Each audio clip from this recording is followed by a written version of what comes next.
যদি কালি কোনোবাই তোমাৰ অন্তৰত আঘাত দিছিল, আজি সেইটো পাহৰি যোৱা।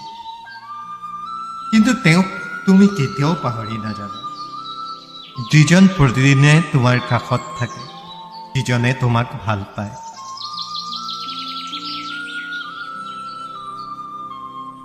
তৰ্ক কৰিলে সদায় জ্ঞানীৰ লগতহে কৰিব লাগে।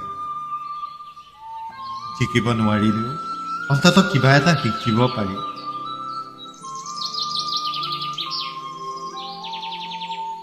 ভুল 1 মিনিটত হ'ব পাৰে, কিন্তু এই ভুলটো শুধৰাবলৈ গোটেই জীৱনটো লাগি যাব পাৰে।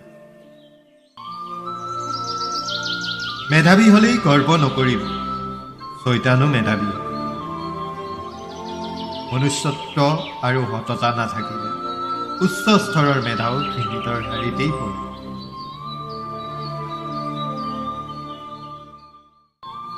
ভগৱানে ভাগ্য নিলিখে। জীৱনৰ প্ৰতিটো পলত আমি কৰা কৰ্ম, চিন্তা আৰু ব্যৱহাৰে আমাৰ ভাগ্য লিখে।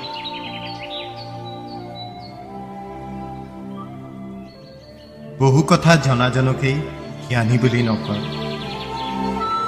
জনা কথাক যথাযথ প্ৰয়োগ কৰিব পৰাজনহে জ্ঞানী।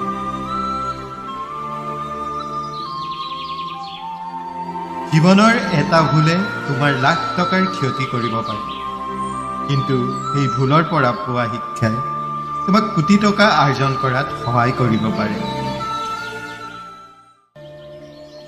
তুমি কিমান কষ্টত আছা তাক চাবলৈ কোনো নাহে, কিন্তু তুমি মাথোন এবাৰ প্ৰাণ খুলি হাঁহাচোন। দেখিবা সেই হাঁহিৰ হিংসা কৰা লোকৰ অভাৱ নাই।